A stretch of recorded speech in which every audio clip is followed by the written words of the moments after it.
Baik, di sini saya ingin menjelaskan apa itu standarisasi jaringan komputer. Perkenalkan, nama saya Mas Arya dengan NIM 2305122044401. Pengertian standarisasi adalah proses pengembangan dan menerapkan aturan spesifikasi atau protokol yang bersifat umum dan diterima untuk suatu teknologi atau industri tertentu. Dalam konteks jaringan komputer, standarisasi membantu memastikan bahwa perangkat dan sistem berbeda dapat berkomunikasi dengan lancar. Mengapa standarisasi itu penting? Karena meningkatkan interoperabilitas. Standar memungkinkan perangkat dan sistem yang berbeda untuk berkomunikasi dengan lancar. Kemudian keamanan. Standar keamanan membantu melindungi jaringan dari ancaman. Kualitas standar memastikan kualitas produk dan layanan. Inovasi, standar mendorong inovasi dan memberikan dasar yang stabil. Organisasi standarisasi utama. Yang pertama adalah ada IEEE atau yang kita kenal sebagai Institute of Electrical and Electronic Engineer. Lalu yang kedua adalah ISO, International Organization for Standardization. Yang ketiga adalah IETF, Internet Engineering Task Force. Lalu yang keempat adalah ITU, International Telecommunication Union. Model OSI.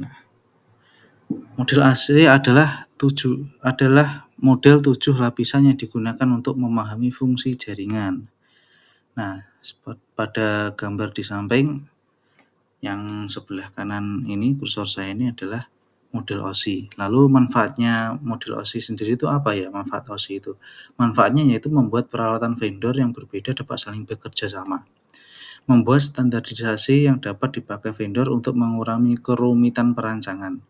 Standarisasi interface, modular engineering, kerjasama, dan komunikasi teknologi yang berbeda, kemudian mempermudah pelatihan network.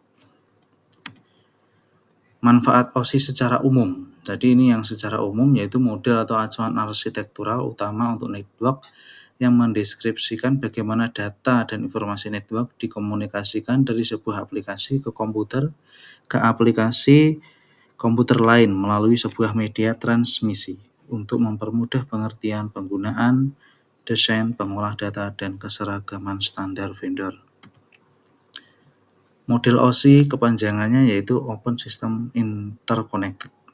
Nah, di sini bisa kita lihat konsep layering dari model OSI sendiri, yaitu ada yang lower layer, ada yang upper layer. Jadi yang lower layer itu dimulai dari layer physical sampai dengan layer transport.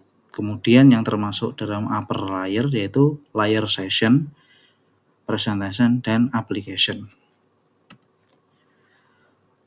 Seperti yang kita lihat di samping kanan ini, kursor saya ini, yaitu model OSI. Yang pertama adalah physical layer. Yang ingin saya jelaskan seperti yang ada di tanda panah warna biru ini, yang termasuk lower layer, yaitu perangkat yang beroperasi menangani pengiriman bit-bit data melalui saluran komunikasi, menentukan berapa volt untuk bit 1 dan 0, menentukan jumlah pin yang digunakan oleh network konektor dan fungsi dari setiap pin. Jadi ini kalau bahasa gampangnya adalah bahasa mesin seperti itu. Lalu data link layer seperti yang ada di tanda panah biru ini masih ada di lower layer. Perangkat yang beroperasi yaitu bridge dan layer 2 switch. Grouping data secara logical, framing, menggabungkan paket menjadi byte dan byte menjadi frame, menyediakan akses ke media menggunakan alamat MAC, kemudian melakukan pendeteksian kesalahan bukan perbaikan, contoh Ethernet, EDLZ, Aloha, IEEE 802 LAN, dan FDI. Kemudian masuk ke layer network dari model OSI. Perangkat yang beroperasi yaitu router dan layer 3 switch, menyediakan pengamatan secara logikal, routing menentukan jalur pengiriman dari sumber ke tujuan, pengendalian kongesti, kemacetan pada proses pengiriman data, lalu mempertahankan QoS, delay transit time, jitter, dan lain-lain. Kemudian untuk selanjutnya yaitu transport layer, yaitu di sini terjadi adalah segmentation, menerima data dari layar di atasnya, memecah data menjadi unit yang kecil-kecil. Flow control, error control, contohnya melakukan perbaikan kesalahan. Nah, kemudian adalah session layer. Session layer di sini sudah masuk dari bagian upper layer. Yang terjadi di sini adalah dialog memantau giliran pengiriman, menjaga agar data dari masing-masing aplikasi tetap terpisah. Lalu established managed menghentikan sesi antar aplikasi. Kemudian sinkronisasi menandai bagian data yang belum terkirim sesaat crash pengiriman terjadi, sehingga pengiriman bisa dilanjutkan ke bagian tersebut. Kemudian untuk presentation layer sendiri yang terjadi adalah bagaimana data dipresentasikan, tipe data, enkripsi visual, image, dan lain-lain. Ya contohnya seperti gambar JPEG, GIF, ASCII, dan EBCDIC. Kemudian yaitu layer yang paling atas yaitu layanan aplikasi dekat dengan user. Jadi ini adalah yang paling dekat dengan user ya.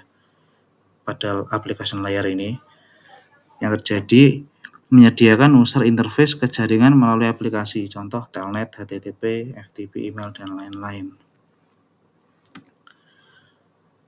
Untuk selanjutnya itu saya ingin menerangkan model TCP/IP. TCP/IP sendiri adalah singkatan dari Transmission Control Protocol atau Internet Protocol, adalah standar komunikasi data yang digunakan oleh komunitas internet dalam proses tukar-menukar data dari satu komputer ke komputer lain di dalam jaringan internet. Jadi di dalam jaringan internet ya tentunya. Protokol ini tidak dapat berdiri sendiri karena memang protokol ini berupa kumpulan protokol atau protokol suite. Nah, bisa dilihat di sini perbandingan model OSI dan model TCP/IP. Model OSI di sini tadi ada 7 layer, dimulai dari layer fisikal yang paling rendah, data link, network, transportation, presentation, dan application. Sedangkan TCP/IP hanya terdapat 4 layer, yaitu network access, internet, transport, dan application.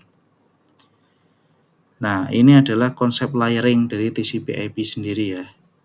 Yang paling bawah yaitu network access mengontrol perangkat keras dan media membentuk jaringan.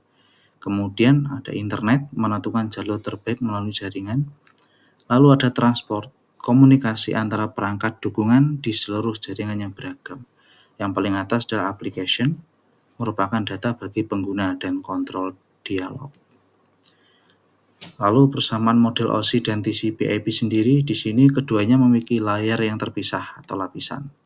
Sama-sama memiliki application layer meskipun memiliki layanan yang berbeda. Memiliki transport dan network layer yang sama. Dua-duanya punya transport dan network layer yang bisa diperbandingkan. Dua-duanya menggunakan teknologi packet switching, bukan circuit switching. Teknologi circuit switching digunakan pada analog telepon.